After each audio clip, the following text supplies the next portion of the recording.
우리가 지난주에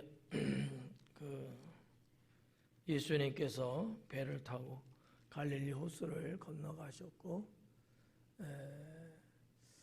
귀신 들린 자를 만났고 또 귀신으로부터 치료를 해주셨고, 하지만 일어났던 사건 때문에 사람들이 두려워했고 예수님은 다시 배를 타고 건너가셨다라는 데까지 우리가 봤습니다.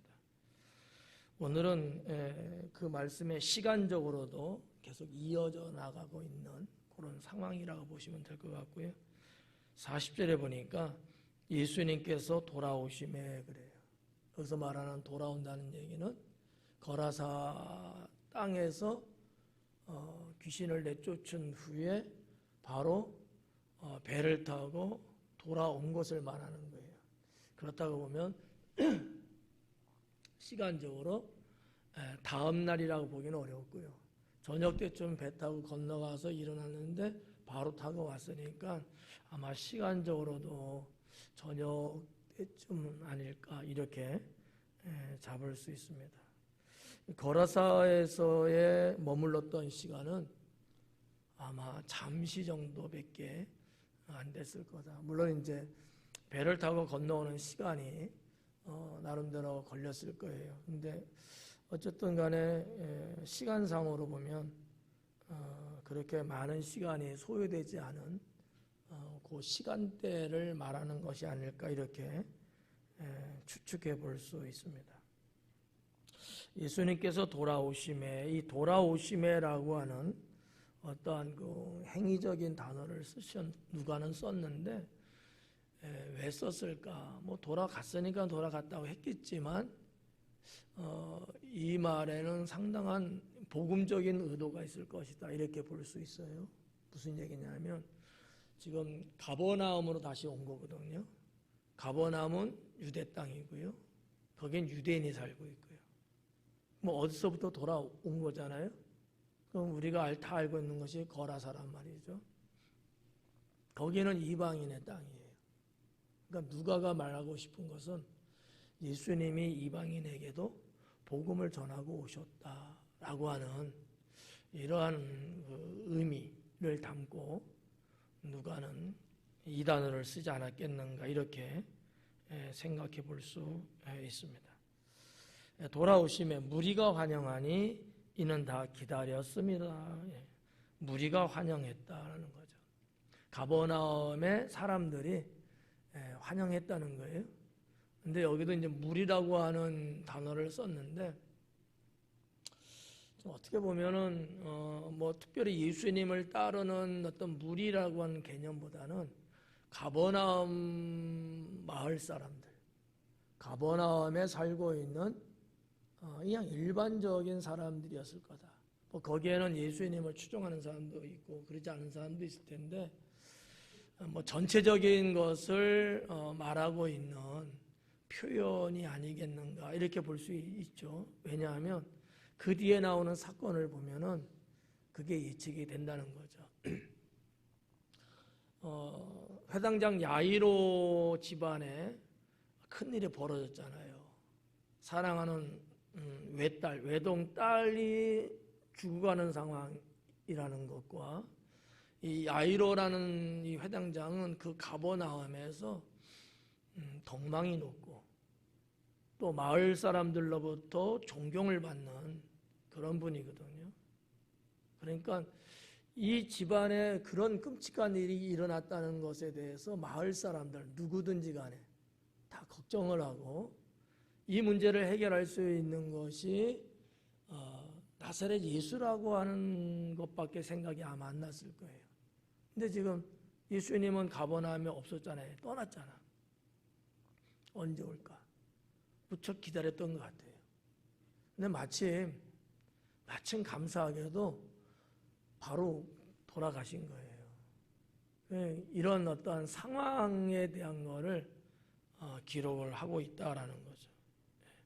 무리가 환영하니 이는 다 기다렸다. 다 기다렸다. 이런 표현이 누가의 어떠한 상세한 표현이다라는 거죠. 무리가 기다렸다 했는데 다 기다렸다. 전 마을 사람 다 기다렸다. 이런 거예요.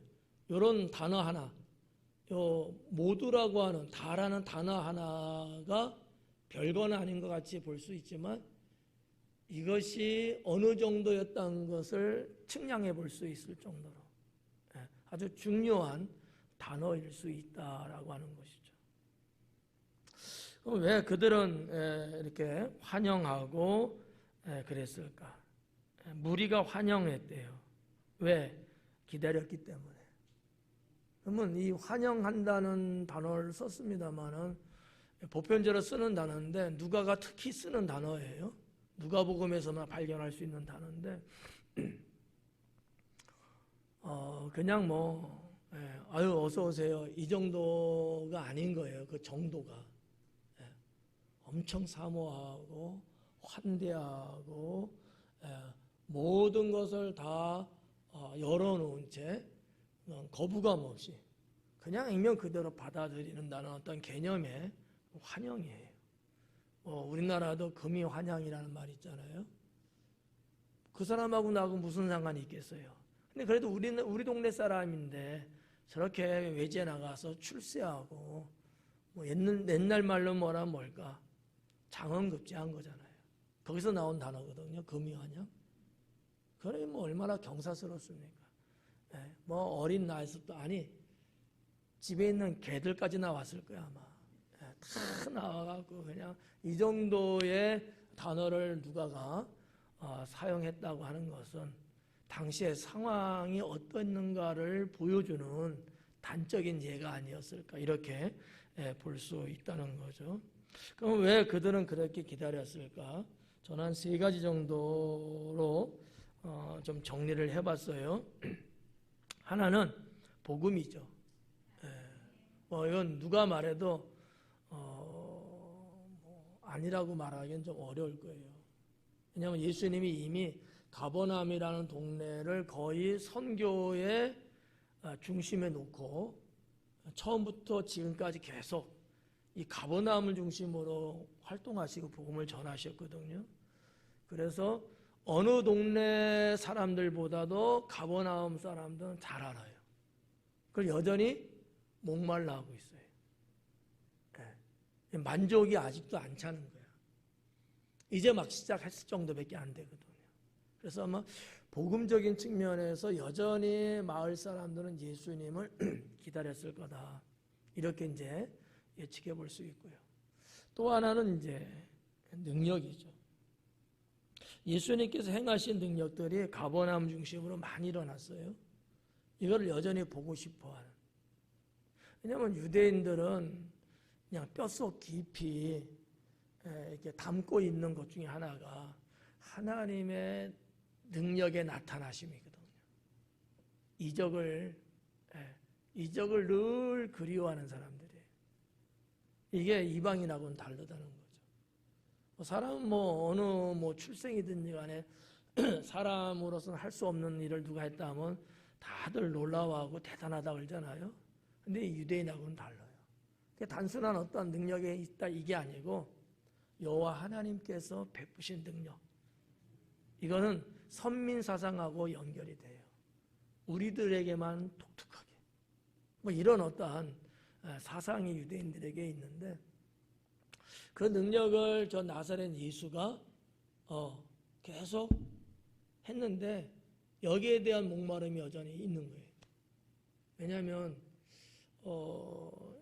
옆집 친구는 그날 예수님의 능력을 봤는데 그 옆에 있는 친구는 화장실 갔기 때문에 못 봤거든. 너무 진지하게 듣는다. 그러니까 이런 사람들이 있지 않아요, 아무래도.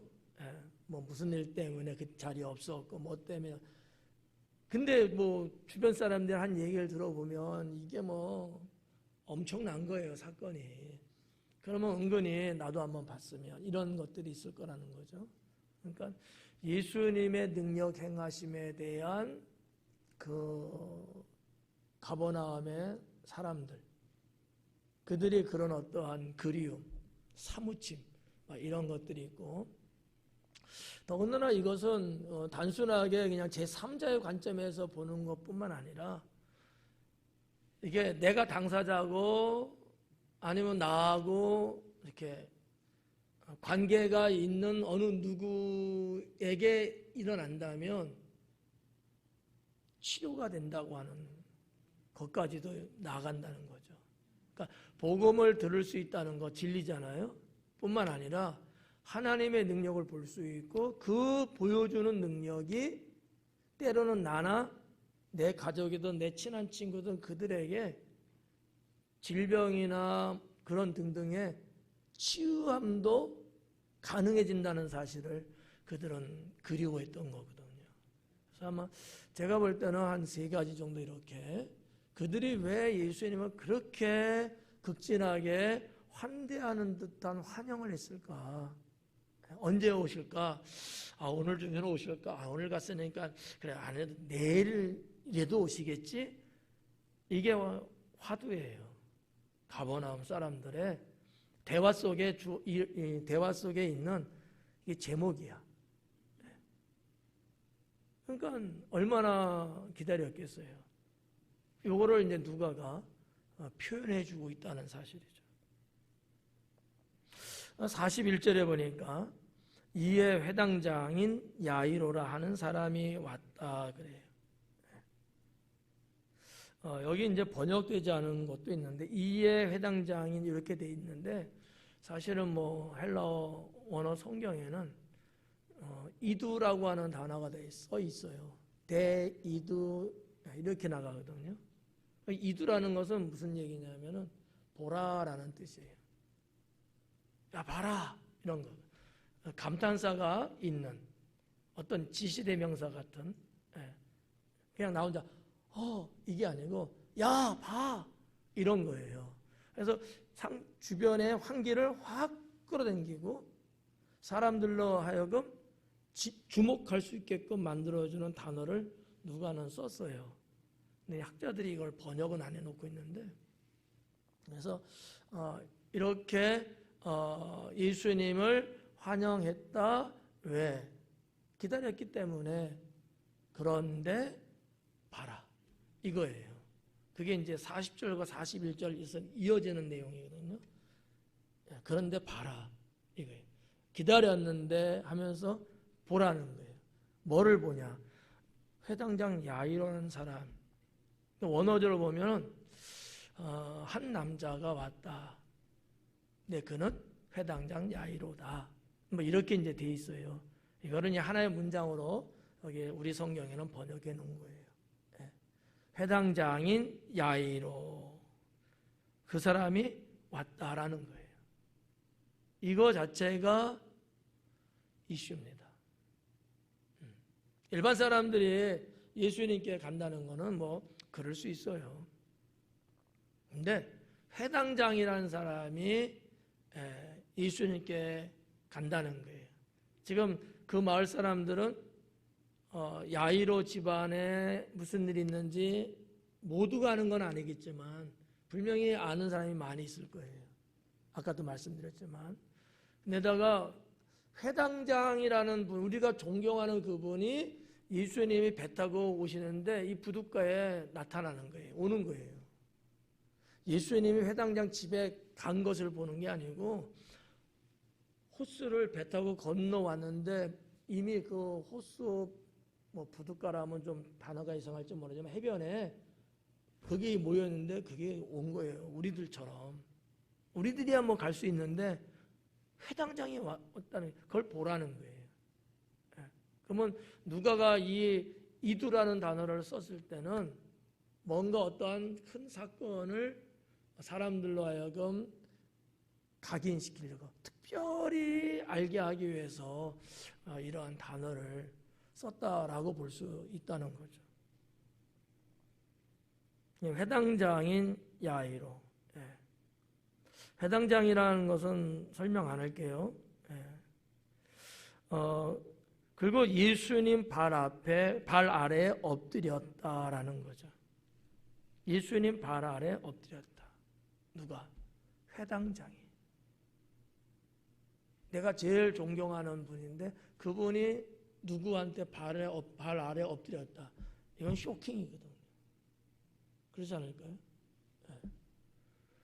예수님 발 아래 엎드렸어요. 이 회당장으로서는 그럴 수 없어요. 일반 사람한테도 사실 엎드리지 않거든요. 이 엎드린다는 이 경배의 개념은 하나님 외에는 없어요. 아니면 반대로 대역죄인 같은 경우 다 극단적이잖아 어떻게 보면. 그럼 왜 회당장 야이로는 엎드렸을까? 결정적인 위기를 맞은 거예요. 그러니까 예수님한테 그만큼 뭔가 필요성이 있다는 거죠. 그러지 않고서 여러분 그렇게 엎드리겠어요? 아니란 말이에요. 뭔가 죽어가는 생명을 살리기 위한. 뭐 여러분들 이렇게 생활하는데 평범한 일상생활인데 제가 밑도 끝도 없이 여러분 아는 친구가 같이 있는데 그 사람한테 엎드리겠어요? 무릎 꿇고? 그럴 일은 없어요. 절대 안 할 거야. 그런데 여러분 집안에 사랑하는 자식이 있는데 그 자식이 죽을 것 같아. 그런데 그 사람을 살릴 수 있는 명의가 만약에 있다면 나는 엎드릴 수 있다고 봐요. 이게 단순 문제가 아니거든. 그렇게 해서라도 그 사람의 마음을 사야 되고 그 사람의 감동을 받으면 뭔가 그래도 우리 집사님 애를 살리는 데 큰 힘이 되지 않을까 이런 어떠한 발로에서 나는 엎드릴 수 있다고 봐요. 다른 건 아니지만 여기 야이로의 이 예수님 발 아래 엎드렸다는 것은 유대인으로서는 있을 수 없고 더군다나 그분이 회당장이니까 있을 수 없어요 이거는요. 근데 했다는 얘기는 결정적인 위기가 그의 삶에 있었기 때문이 아니겠느냐라는 거죠. 우리가 뭐 다 알고 있는 내용이지만 그 사건이 뭐예요? 사랑하는 어린 딸이 죽어가고 있다는 사실이라는 거죠. 여러분 같으면 어떨 것 같아요? 엎드릴 것 같아요? 안 엎드릴 것 같아요? 왜? 아니 뭐 지 인생 지가 알아서 하는 거지 뭐. 그럴 부모 있겠어요? 없단 말이죠. 남이라 할지라도 엎드릴 수 있는 상황인데 부모가 여러분 멀뚱멀뚱 쳐다보고 와슈? 가유? 그러겠냐는 거야. 아니지. 정말 뭐 머리가 땅에 닿을 만큼 엎드렸을 거예요. 그냥 뭐 조금 예절을 갖추는 정도 허리를 숙였다 이 정도가 아니라는 거예요. 바닥에 납작 엎드려서 최고의 예의를 갖추고 뭐 표현이 좀 이상합니다만 경배할 정도로 그러지 않았겠느냐 이렇게 볼 수 있는 거죠. 그래서 엎드려 자기 집에 오시기를 간구하니 딸이 거기 있으니까 딸을 데리고 올 수는 없었으니까 이 정도면 상당히 중요한 상황인 거죠. 딸을 데리고 이동하기는 어려워요.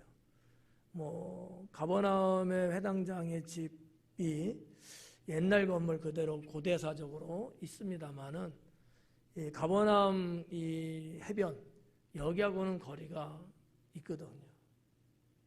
데리고 올 수가 없죠. 그러니까 본인하고 뭐 따로는 좀 주변 사람하고 같이는 왔겠죠. 그러니까 자기 집에 오기를 이제 간청했다라고 하는 거예요. 42절에 이는 자기에게 12살 된 외딸이 있어 죽어가미러라. 그런데 이 죽어가미러라 했는데 혈류증 여인을 만나면서 잠깐 지체됐어요. 근데 그 지체되는 상황에서 통보가 와요. 죽었다고. 그럼 이 죽어감이라는 게 어느 정도인지 여러분 감이 오죠. 숨이 꼴딱꼴딱 할 정도의 상황이었던 거예요. 그 뭐 혈류증 여인 만나서 좀 지체했는데 그게 뭐 1시간을 지체했겠어요? 30분을 지체했겠어요? 그 정도도 안 했을 거야. 근데 그 사이에 애가 죽을 정도라면 이 딸의 상태는 아주 위중한 상태. 정말 숨이 깔딱깔딱 할 정도로 그런 상황이 아니었겠느냐 이렇게 볼 수 있다는 거죠. 그런 딸을 두고서 예수님에게 왔던 이 아버지 회당장 얼마나 마음이 심각했겠어요. 예. 그래서 이제 그런 부분이 이제 42절 거기까지 이렇게 된 거예요. 그리고 이제 상황은 혈중 여인으로 바뀝니다. 나머지는 이제 다시 또 49절로 이어져요. 회당장에 대한 이야기는 그거는 이제 다음 주에 보기로 하고, 오늘은 이제 이렇게 여기는 이렇게 보고 혈중 여인에 대한 말씀으로 넘어갑니다. 예수님께서 가실 때 무리가 밀려들더라 그래요. 그러니까 이제 회당장의 말을 듣고 예수님이 해변에서 이제 움직이시는 거예요. 근데 사람들이 밀려들었다는 거예요. 그러니까 이 밀려들었다는 아주 간단한 말로 이렇게 했어요. 어느 정도 숫자는 어느 정도 됐을까? 밀려들었다. 뭐 그렇게 감이 안 와요. 밀려들어서 사람이 좀 많이 왔나 보다. 이렇게 이제 볼 수 있는데 원어는 그렇지 않다라는 거죠. 원어 있는 내용을 제가 좀 하면 질식시킬 정도로 빽빽하게 둘러섰다. 이렇게 돼 있어요. 사람이 질식할 정도, 사람이 너무나 붙어서 있어갖고 숨이 막혀서 죽을 만큼이야. 이 얘기는 뭐냐면 같이 서 있지만은 이 미는 힘 때문에 심장에 밀려갖고 호흡하기 어려운 정도거든요. 우리 이태원 참사 그때 여러분들도 그 사진이나 동영상 봤습니다. 정말 어디 움직이기 어려울 정도로 내 힘에 의해서가 아니고 다른 사람의 힘에서 내가 이렇게 막 움직일 정도로 그렇게 아주 그냥 딱 밀착돼 있었잖아요. 그런 상황이었다는 거죠.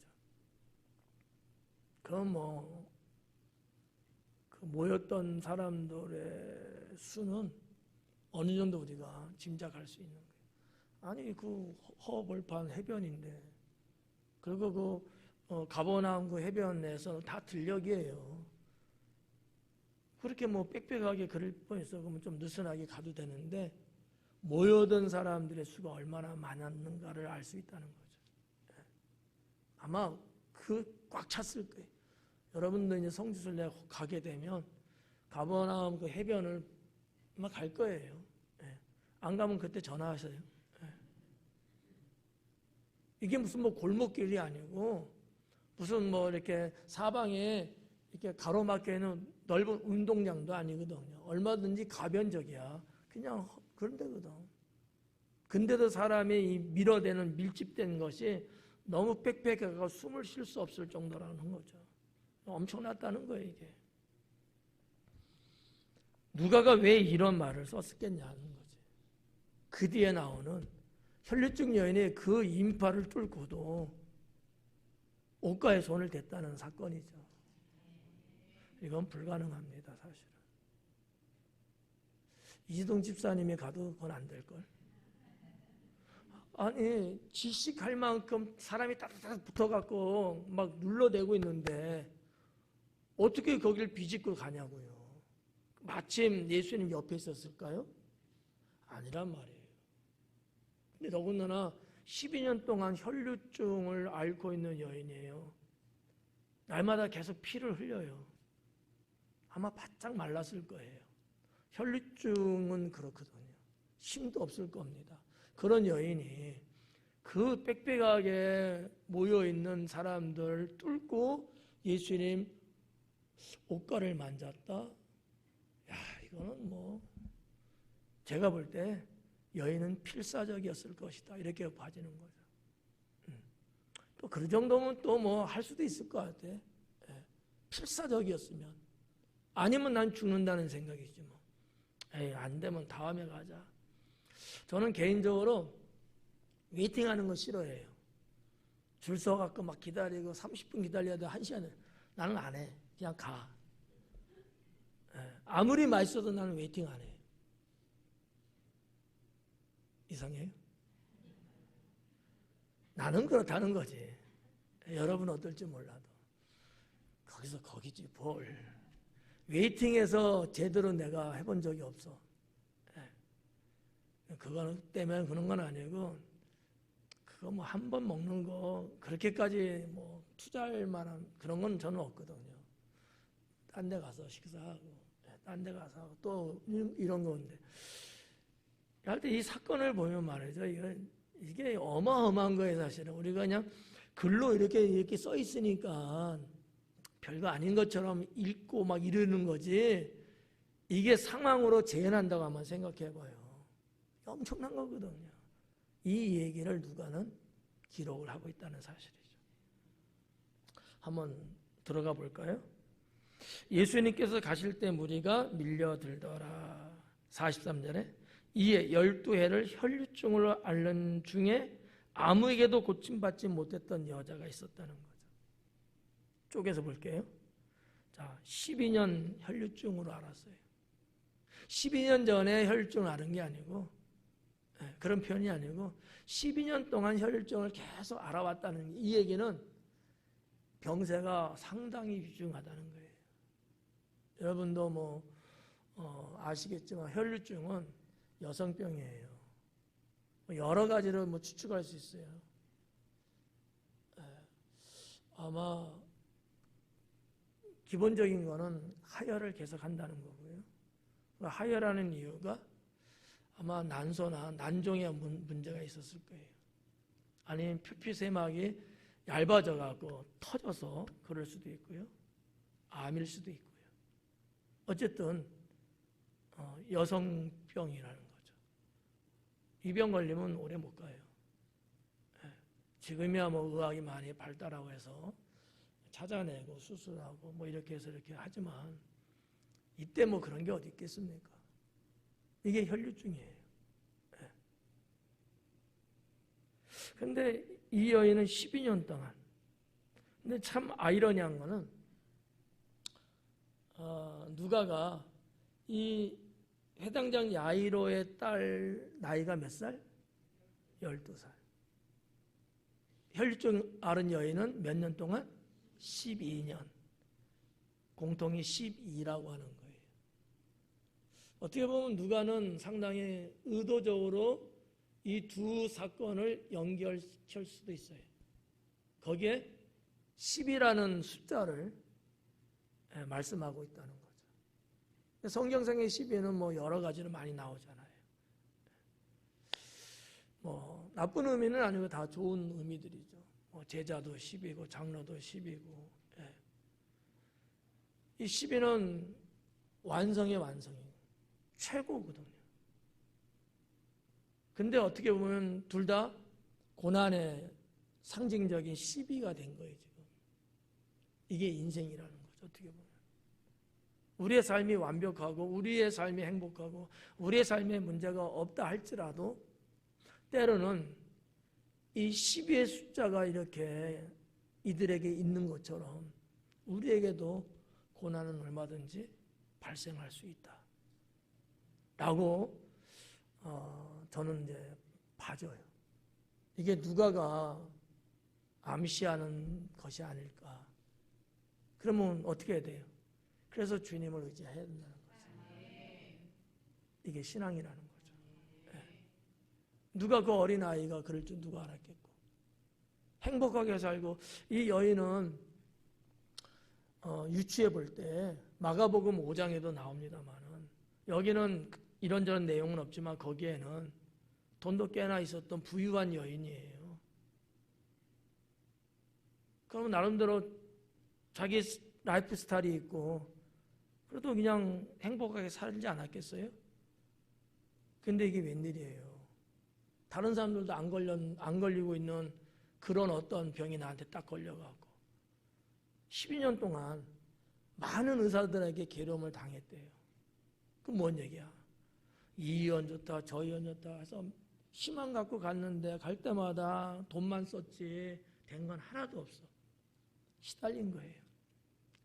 여러분 생각해봐. 12년 동안 그렇게 다녔다고 생각해봐. 정신없이 살았을 거예요. 살고 싶어서. 그렇잖아요. 그냥 계속 밑에서 피가 흐르고 있는데 아유 괜찮겠지 뭐 내 이름은 괜찮... 이럴 사람이 있어요? 우리 여성들이요. 없을 거란 말이죠. 끔찍하죠. 네.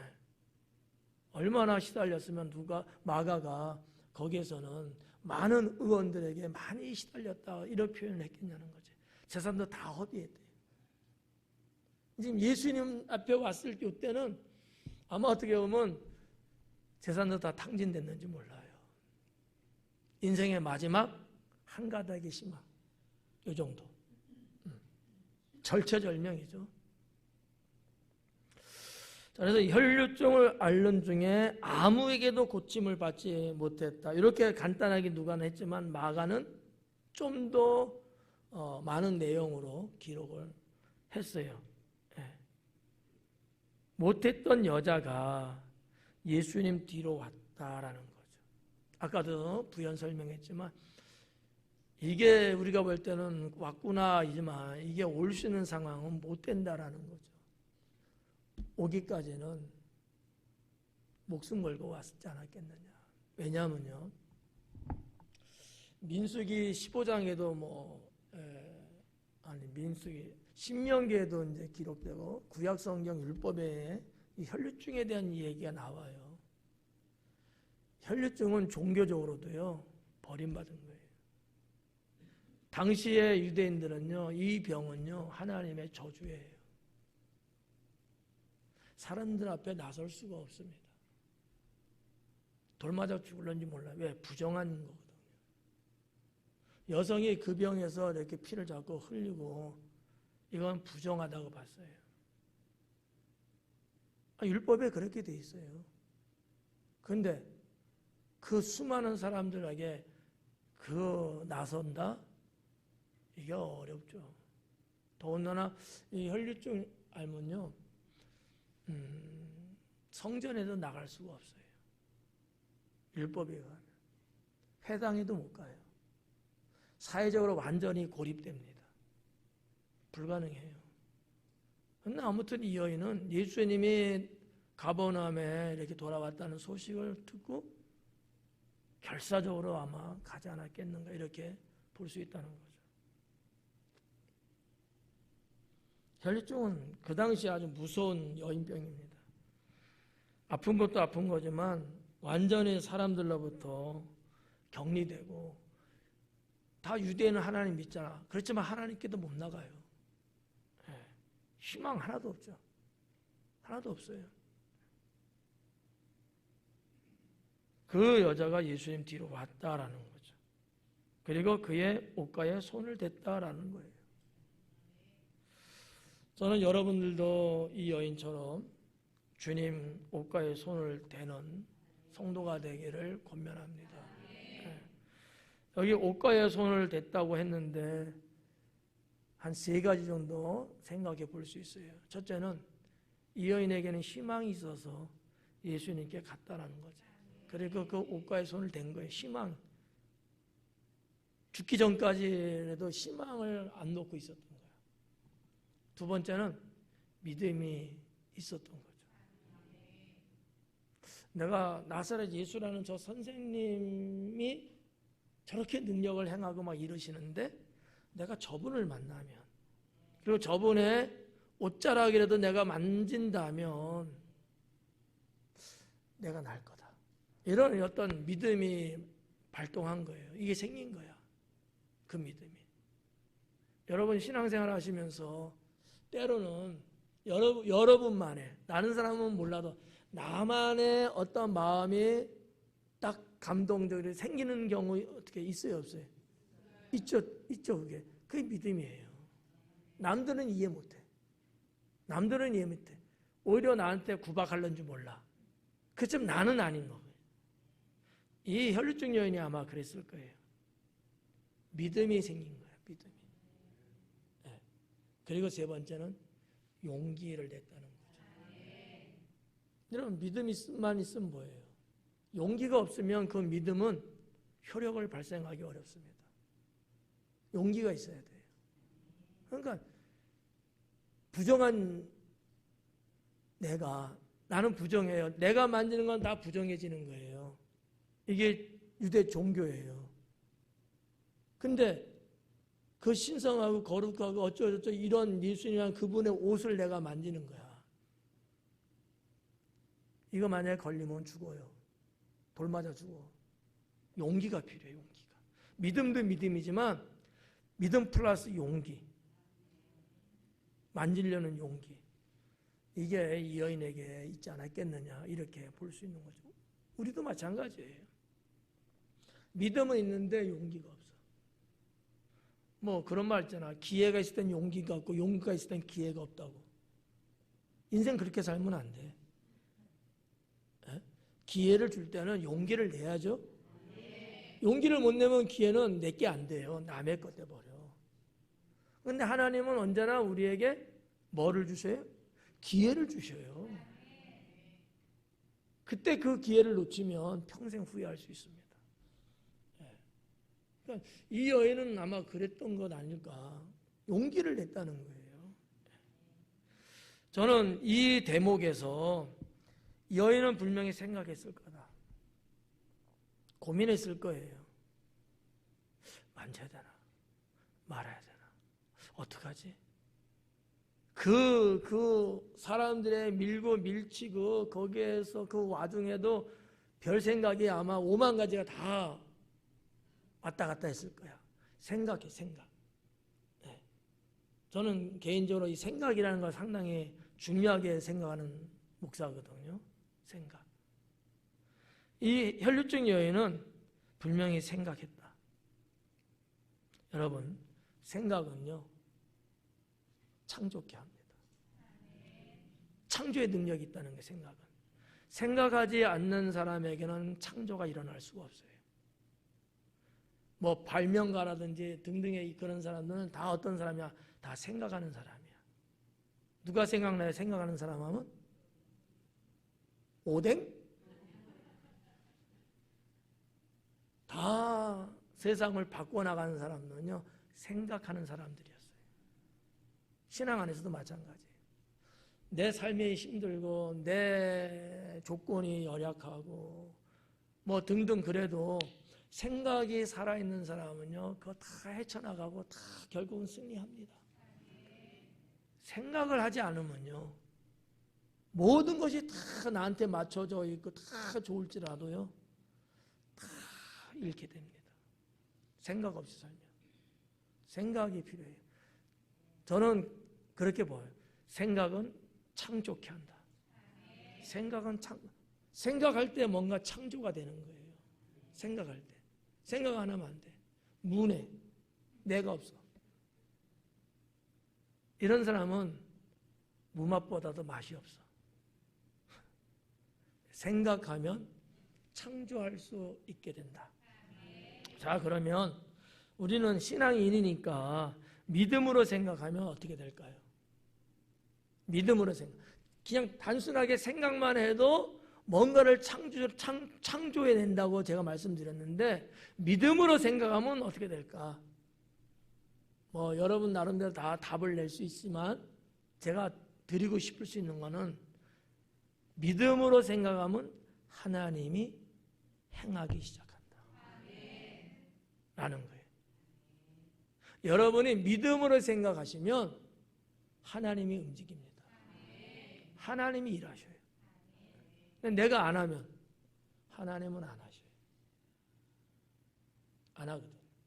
내가 믿음으로 생각하는 거야. 뭘 하더라도. 좀 전에도 말씀드렸지만 지금 환경이 어떻건 조건이 어떻건 상황이 어떻건 뭐가 되든지 간에 내가 믿음으로 생각하는 거예요. 좋든 나쁘든 간에, 좋은 일이든 나쁜 일이든 믿음으로 생각하면요, 하나님이 일하기 시작합니다. 하나님이.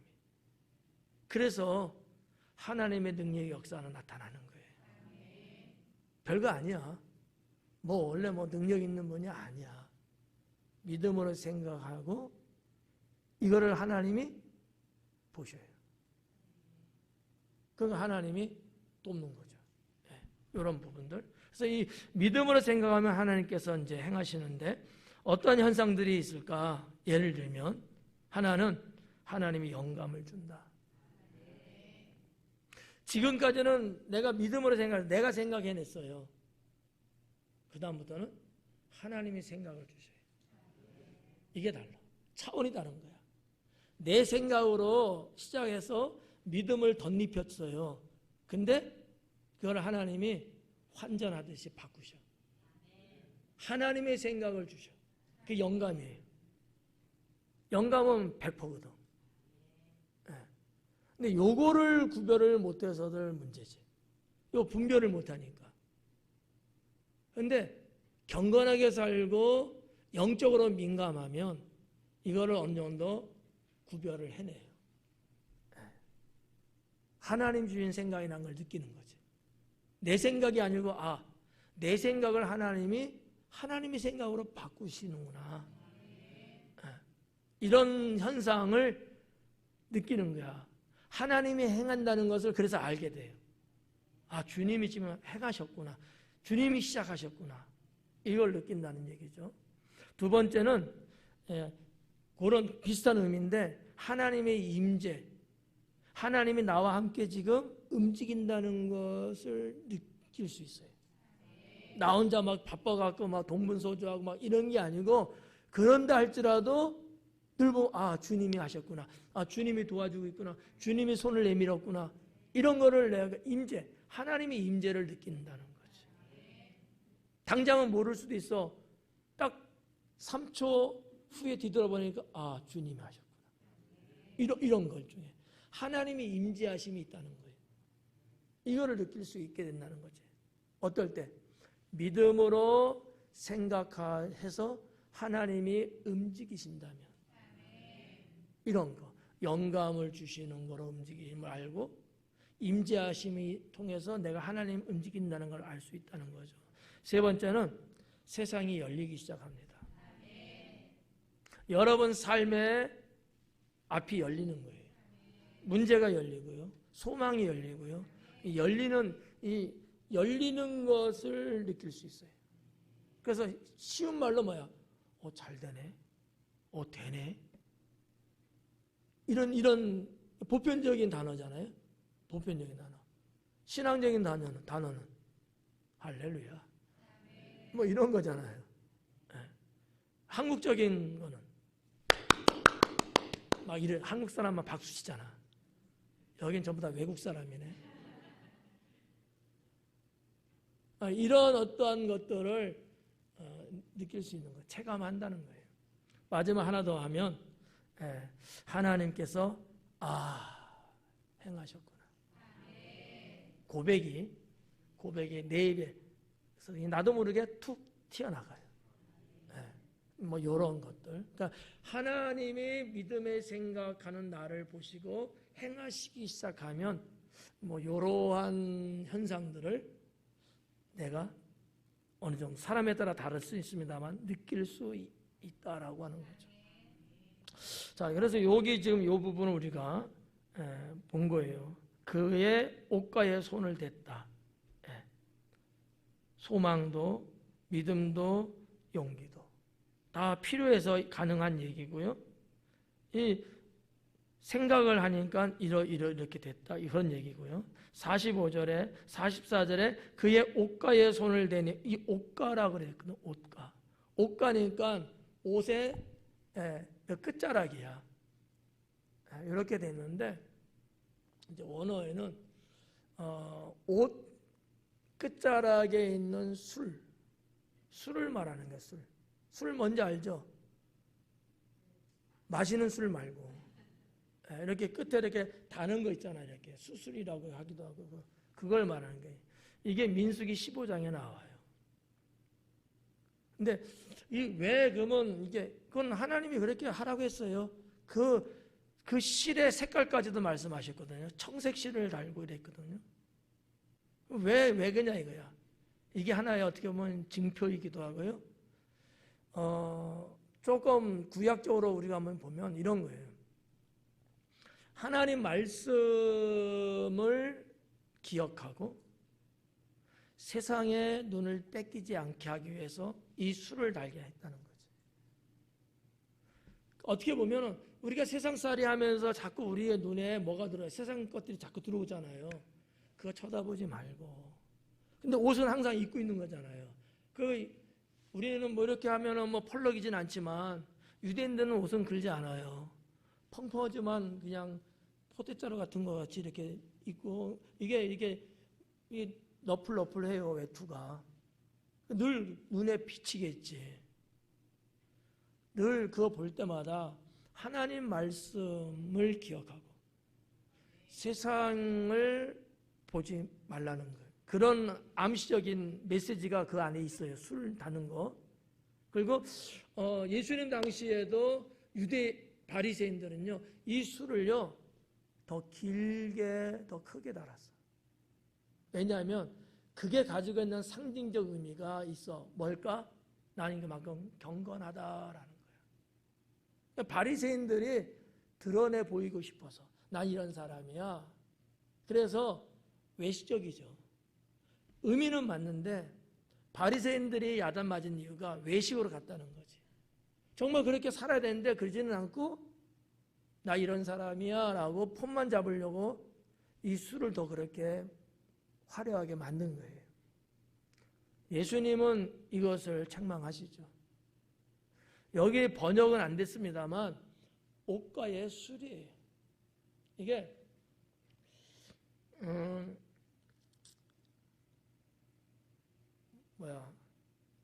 실이 8가닥이에요. 그리고 매듭이 5개입니다. 더하면 얼마죠? 이렇게 늦나? 8 더하기 5인데?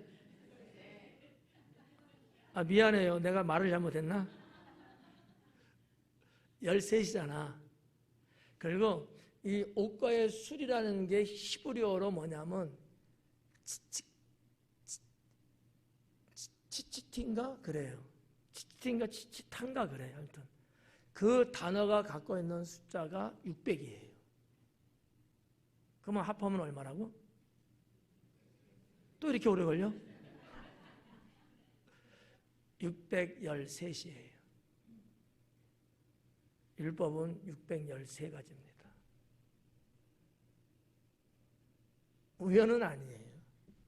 그렇게 딱 이제 맞는 건데, 그러다 보니까 유대인들은 말씀을 상당히 중요시 여기거든요. 이 옷가의 술이라는 게 그렇다는 거야. 이거 보면 하나님 말씀, 여호와의 율법 말씀이 생각 안 날 수가 없어. 유대인들은 우리 같으면, 나 같으면 띄워버려. 그냥 귀찮다 이거지. 유대인들은 그럴 리가 없죠. 이게 가지고 있는 의미가 크기 때문에. 내가 하나님 믿는 사람이고 내가 늘 주님 말씀 기억하고 내가 세상 것에 눈 돌리지 않고 내가 경건하게 산다는 것이 이 술 하나에 달려있어.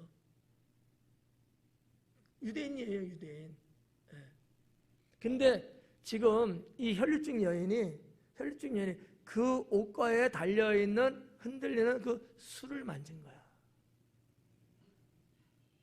이 혈류증 여인은 어느 나라 사람이에요? 생각하지 마요. 유대인이야. 그 여인이 그거, 물론 뭐 다른 옷을 만질 수도 있고 뭐 여러 가지 그럴 수도 있겠지. 발을 잡을 그럴 수도 있잖아요. 근데 성경에서 그 술을 만졌다는 거야. 여인이 술을 만진 게 의도적일까 우연일까? 의도적이야. 우연이가 아니라는 거지. 왜? 그러한 메시지가 유대인들의 신앙 사상 속에 있기 때문에. 이해가요?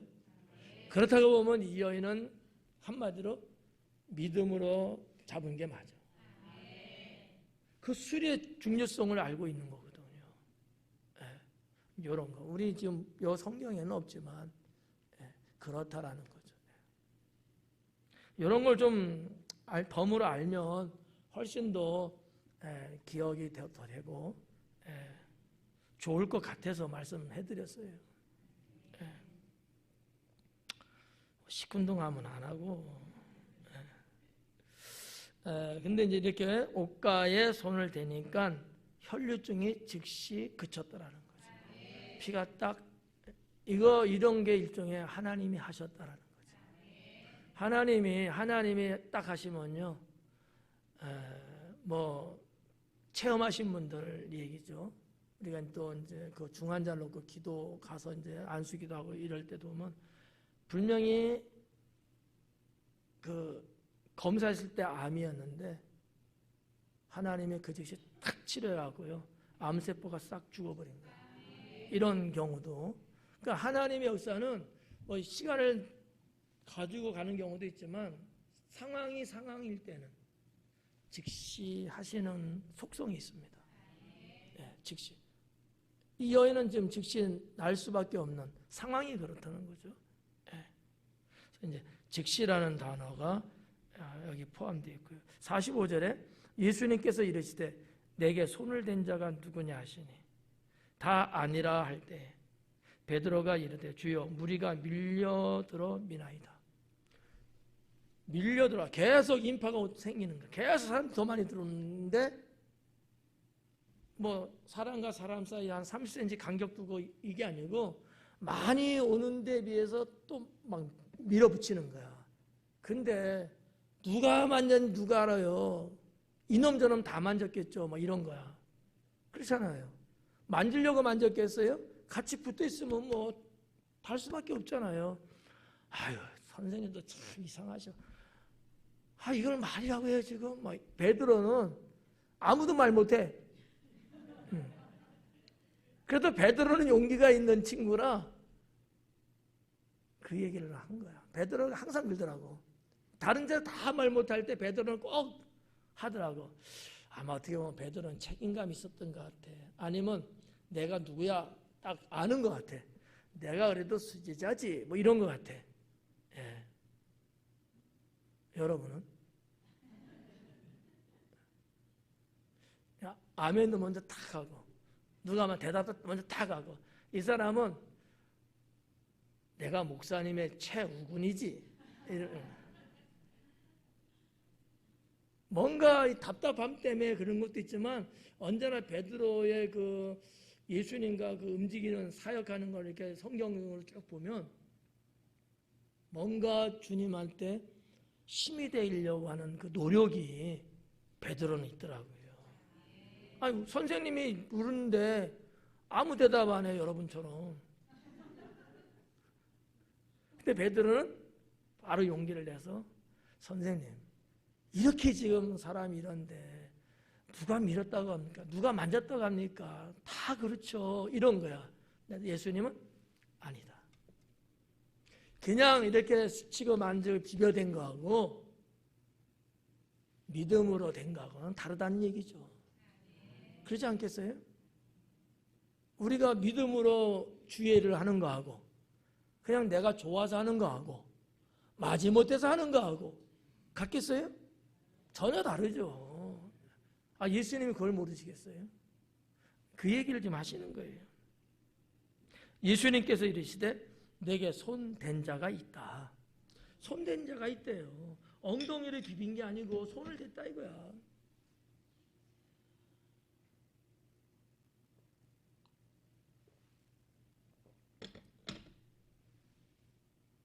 그러니까 예수님은 믿음으로 누군가 됐다는 걸 알아요. 여인인 것도 분명히 알 거예요. 그런데 그렇게 딱 직설적으로 하면 여인이 바로 옆에 있잖아. 엄청 충격받을 거야. 그러니까 돌려서 우회적으로 하고 자연스럽게 풀어나가는 예수님의 방법이거든요. 예수님은 참 멋져. 그런 것까지도 세심하게 배려해 주시고 이는 내게서 능력이 나간 줄 알미로다. 그러니까 예수님의 능력이 쭉 빠져나간 거야. 그 주님이 그건 느끼는 거지. 이제 이런 게 있어요. 이런 게 있어. 여러분들도 뭐 말씀을 들을 때든지 뭐 혹시나 뭐 기도를 받을 때든지 정말 믿음으로 하면요. 저도 느껴요. 내게서 능력이 빠져나가는 것도 느낄 수 있고 어떤 경우는 주님이 능력을 부어주시는 걸 느껴요. 그러면 말은 안 하지만 하나님이 치료하겠구나. 이 길을 느껴요. 근데 어떤 분은 죄송해요. 썰렁이 아무것도 없어. 그런 분들도 있어요. 그럼 나도 할 말이 없어. 그래갖고 그냥 건강 잘 챙기세요. 근데 어떤 분은 성령의 능력이 임하는 걸 느끼고 그 능력이 빠져나가는 걸 딱 느끼니까 괜찮네. 하나님이 치료하시네요. 제가 이 말을 할 때도 해드릴 때도 있거든. 나 같은 말자도 그런데 예수님은 뭐 주님이신데 내게서 능력 빠졌다는 거야. 하나님의 능력이 임하는데 뭐 안 될 게 뭐가 있겠어요. 그러니까 이 여인이 바로 나을 수밖에 없는 거죠. 47절에 여자가 스스로 숨기지 못할 줄 알고 떨며 나와 엎드려 봐. 이렇게 했는데도 여자는 발발발 떨잖아요. 왜냐하면 유대인들의 그 사상과 의식 속에는요, 하나님을 만난다든지 하나님의 능력을 내가 직접적으로 내가 체험한다면요, 두려움이 있어요. 왜냐하면 여호와 하나님은 내가 감히 근접할 수 없는 분이라는 것이 신령하게 유대인들은 갖고 있거든요. 그러니까 말씀 공부할 때도 말씀드리잖아요. 여호와라는 이름 히브리어 내자인데 이 글을 쓰려고 해도 못 써요. 두려워서. 그러면 가서 손 씻고 한자도 막 발발 떨면서 막 이 정도니까 이 혈루증 여인이 지금 예수님이 하는 베드로하고 대화하는 내용을 들으면서 들켰다. 두려운 거야. 좋은 건데 사실은, 그죠? 근데도 무서운 거야. 속일 수가 없는 거야. 벌써 알고 계신다는 걸 눈치채서 여인도. 그러니까 사실대로 이제 이야기를 하는 거죠.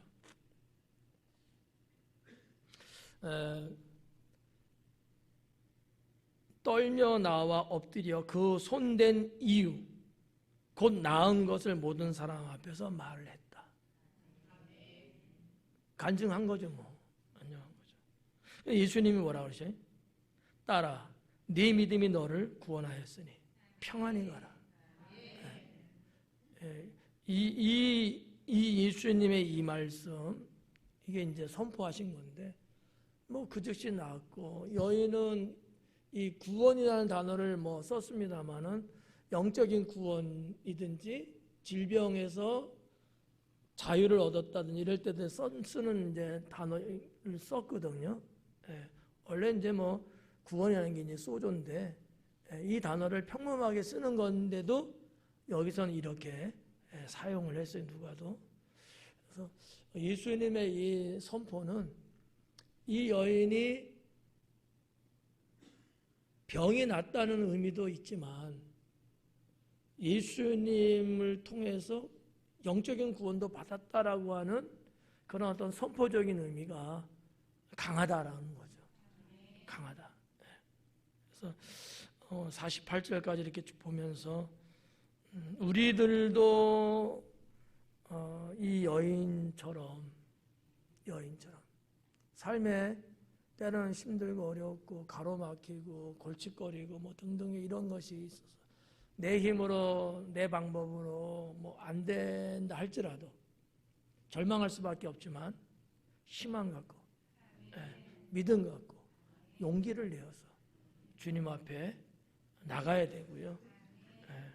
안 된다, 못 된다, 죽는다, 미친다 이런 말 하지 말고 생각을 여러분 주님 안에서 가지심으로 하나님이 일하실 수 있도록 그렇게 할 수 있기를 축원합니다. 기도하겠습니다.